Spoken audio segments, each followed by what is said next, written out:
Kuntum khaira ummah. Kamu umat Islam adalah umat terbaik yang dilahirkan untuk manusia, karena kamu menyuruh berbuat yang makruf dan mencegah dari yang mungkar. Allahu Allahu Allahu Allah. A'udzu billahi minasyaitonir rajim. Bismillahirrahmanirrahim. Maha suci Allah yang telah menurunkan Al-Furqan Al-Quran kepada hambanya agar dia menjadi pemberi peringatan kepada seluruh alam, yang kepunyaannya lah kerajaan langit dan bumi, dan dia tidak mempunyai anak dan tidak ada sekutu baginya dalam kekuasaannya, dan dia telah menciptakan segala sesuatu, dan dia menetapkan ukuran-ukuran dengan serapi-rapinya.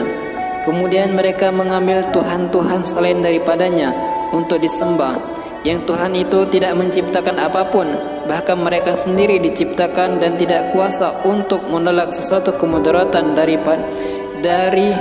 dirinya, dan tidak pula untuk mengambil sesuatu kemanfaatan pun, dan juga tidak kuasa mematikan, menghidupkan, dan tidak pula membangkitkan. Dan orang-orang kafir berkata, Al-Quran ini tidak lain hanyalah kebohongan yang diada-adakan oleh Muhammad, dan dia dibantu oleh kaum yang lain. Maka sesungguhnya mereka telah berbuat sesuatu kezaliman dan kedustaan yang besar. Dan mereka berkata, dongengan-dongengan orang-orang dahulu dimintanya supaya dituliskan, maka dibacakanlah dongengan itu kepadanya setiap pagi dan petang. Katakanlah, Al-Quran itu diturunkan oleh Allah yang mengetahui rahasia di langit dan di bumi. Sesungguhnya dia adalah Maha Pengampun lagi Maha Penyayang. Dan mereka berkata, mengapa Rasul ini memakan makanan dan berjalan di pasar-pasar? Mengapa tidak diturunkan kepadanya seorang malaikat, agar malaikat itu memberikan peringatan bersama-sama dengan dia?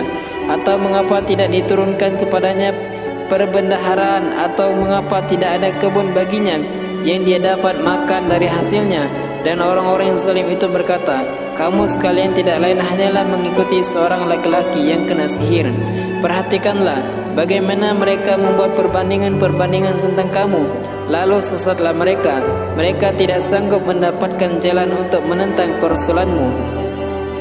Maha suci Allah yang jika dia menghendaki niscaya dijadikannya bagimu yang lebih baik dari yang demikian, yaitu surga-surga yang mengalir sungai-sungai di bawahnya, dan dijadikannya pula untukmu istana-istana.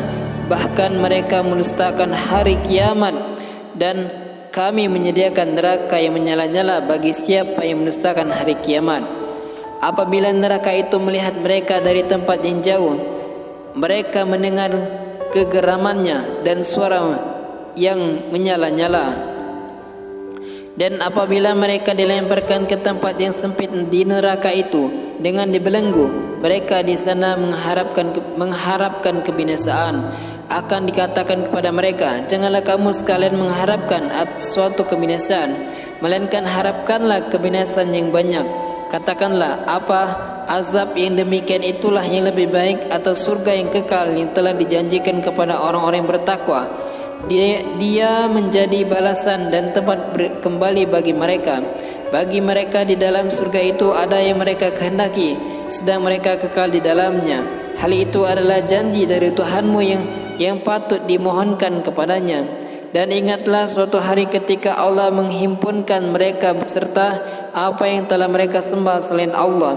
Lalu Allah berkata kepada yang disembah, apakah kamu yang menyesatkan hamba-hambaku ini, atau mereka sendirilah yang sesat dari jalan yang benar? Mereka yang disembah itu menjawab, Maha suci Engkau, tidaklah patut bagi kami mengambil selain Engkau untuk jadi pelindung. Akan tetapi Engkau telah memberi mereka dan bapak-bapak mereka kenikmatan hidup sampai mereka lupa mengingat Engkau, dan mereka adalah kaum yang binasa. Maka sesungguhnya mereka yang disembah itu telah mendustakan kamu tentang apa yang kamu katakan, maka kamu tidak akan dapat menolak azab dan tidak pula menolak dirimu. Dan barang siapa di antara kamu yang berbuat zalim, niscaya kami rasakan kepadanya azab yang besar. Dan kami tidak mengutus rasul-rasul sebelummu, melainkan mereka sungguh-sungguh memakan makanan dan berjalan di pasar-pasar. dan kami jadikan sebagian kamu cobaan bagi sebagian yang lain. Maukah kamu bersabar? Dan adalah Tuhan Maha melihat. Shadaqallahul Azim.